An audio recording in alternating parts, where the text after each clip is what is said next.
Oke, selamat pagi semua.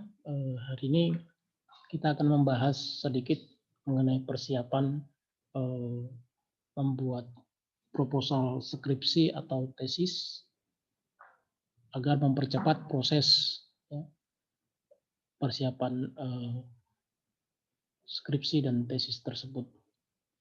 Tahap pertama adalah silakan diinstal software referensi Mendeley dan tambahkan plugin Mendeley ke editor MS Word yang terinstall di PC atau laptop masing-masing. Pertama yang harus kita lakukan adalah tentunya judul ya. Judul bisa berubah sesuai dengan yang dipelajari nanti. Hal yang bisa kita lakukan supaya judul nanti bisa diubah sesuai dengan yang kita mampu adalah pertama memilih topik yang akan kita teliti.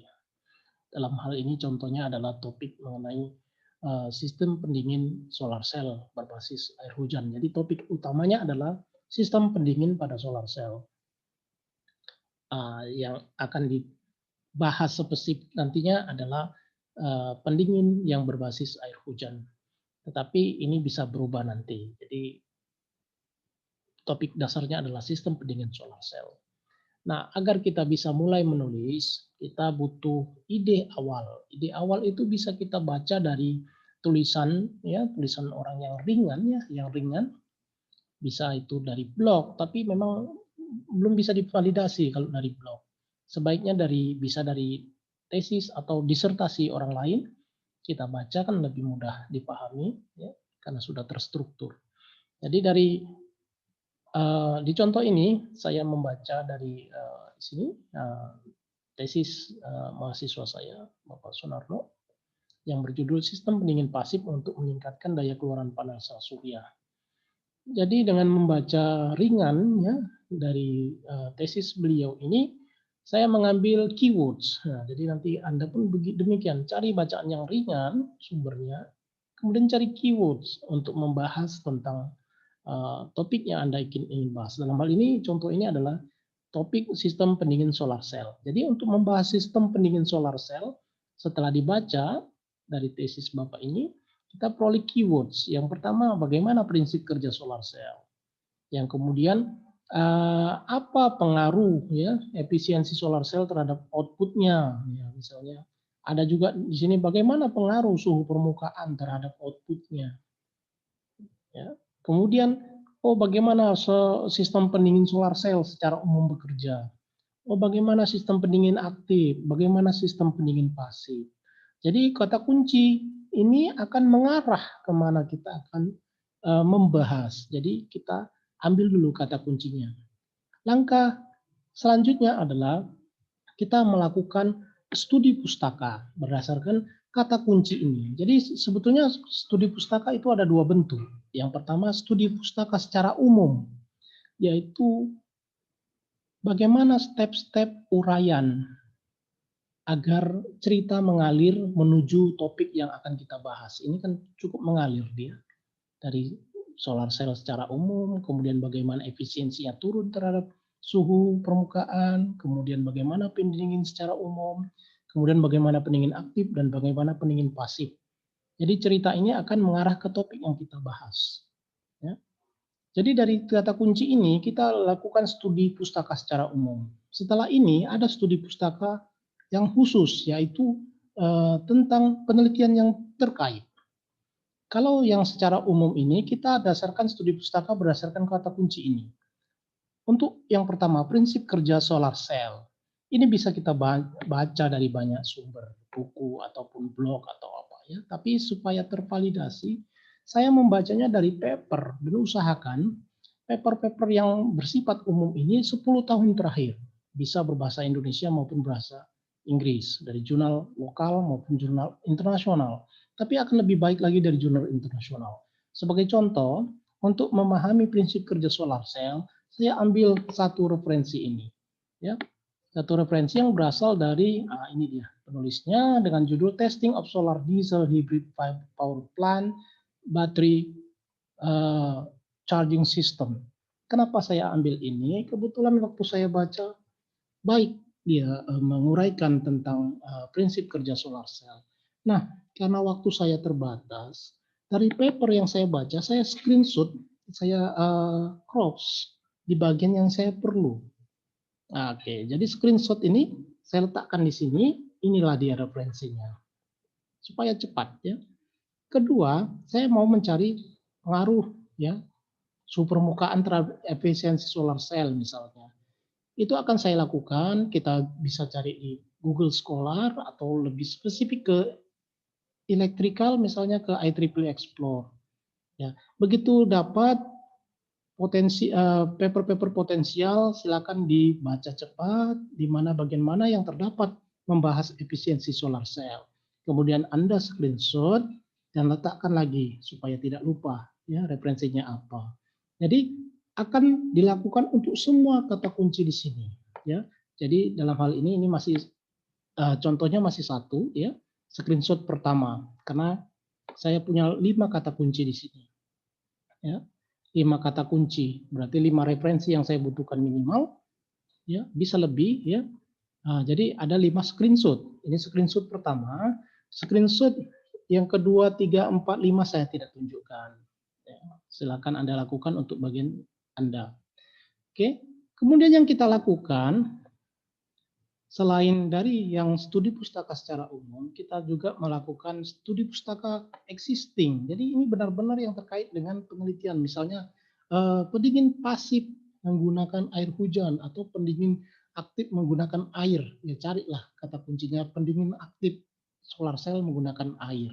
Jadi cari 10 paper terdekat, paling dekat menggunakan jurnal internasional. Di 5 tahun terakhir kalau bisa lebih baik ya. Jadi 10 paper itu diambil sejauh mungkin terkait, kemudian silakan ya baca satu persatu secara cepat, screenshot di bagian-bagian yang Anda ingin ungkap di proposal skripsi maupun tesis Anda. Jadi supaya cepat ya, ambil poin-poin penting, screenshot, bisa lebih dari screenshot untuk satu paper, letakkan di sini, tulis nama referensinya, letakkan, tulis. Jadi minimal 10 jurnal paper sudah Anda baca, ini untuk mengarah ke studi pustaka existing. Kemudian, langkah selanjutnya lah, setelah ada minimal 5 untuk umum dan 10 untuk yang khusus, studi pustaka existing, hal yang selanjutnya kita lakukan adalah melakukan paraphrasing. Nah, ini sepertinya ada contoh satu yang sudah kita ambil screenshot-nya, kemudian kita lakukan paraphrasing seperti di sini. Oke, hasil paraphrasing untuk studi pustaka secara umum dari screenshot pertama diperoleh. Solar cell yang juga dikenal sebagai sel photopoid merupakan komponen elektronika yang terbuat dari bahan semikonduktor yang identik dengan susunan diode PN. Ingat, ini bukan translate, bukan terjemahan, tetapi setelah Anda terjemahkan, Anda tulis ulang dengan kalimat Anda sendiri yang lebih baik. Usahakan tulisan Anda, kalimat yang Anda susun lebih baik, lebih mudah dipahami dari yang sumbernya.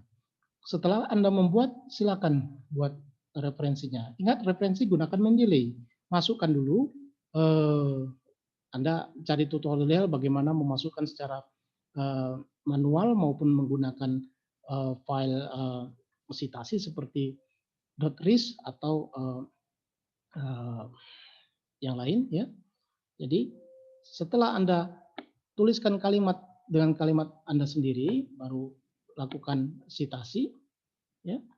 Ini referensi ya, untuk stylenya bisa dipilih style IEEE dan lain-lain. Bagaimana men-set Mendeley ini silakan Anda cari tutorialnya. Jadi di sini sudah saya buat, misalnya sudah ada 3-4 kalimat yang saya paraphrase dari screenshot yang pertama. Lakukan hal tersebut untuk yang umum, 5 yang lainnya sesuai dengan kata kunci. Kemudian yang khusus ya, existing, lakukan hal yang sama. Setelah Anda lakukan hal ini semua, Anda sudah dapat bahan ya, bahannya untuk bercerita secara umum ya. bahan untuk bercerita secara umum mengenai topik yang Anda bahas, kemudian juga bahan yang berisi penelitian existing. Jadi akan lebih baik kalau penelitian existing ini berisi apa yang metode yang diusulkan, ya, kemudian bagaimana dia melakukan eksperimennya, kemudian bagaimana hasilnya. Jadi metode yang diusulkan, kemudian metode pengambilan datanya, kemudian bagaimana hasilnya. Sehingga dengan 10 penelitian existing Anda bisa bandingkan. Nah, nanti ketika sudah Anda baca 10 ini, Anda akan melihat fakta mana sebetulnya yang lebih cocok untuk Anda bahas. Anda juga bisa melihat bagaimana existing melakukan. Anda bisa memodifikasinya atau mengikutinya. Nah, jadi Anda akan memutuskan nanti dan judul pasti akan Anda sesuaikan sesuai dengan hal yang sudah Anda baca. Ya, jadi ini kalau misalnya sudah dilakukan seseorang melakukan dengan cara begini, Anda mungkin punya ide untuk memodifikasinya. Dan Anda juga punya ide bagaimana orang melakukan penelitian ini dan apa yang Anda sanggup lakukan. Jadi, lakukan hal seperti ini sebelum Anda bertemu dengan pembimbing Anda, sehingga Anda punya bahan yang cukup untuk mengajukan proposal studi Anda. Nah, ini juga menggunakan Mendeley. Jika 15 minimal 15 referensi Anda kutip di sini, ini akan muncul sendiri nanti, ya, sehingga bahan ini sudah menjadi bahan yang cukup untuk bertemu dengan pembimbing Anda walaupun di pertemuan pertama. Demikian uraian dari saya, semoga bermanfaat. Anda juga bisa dapatkan file ini, nanti saya posting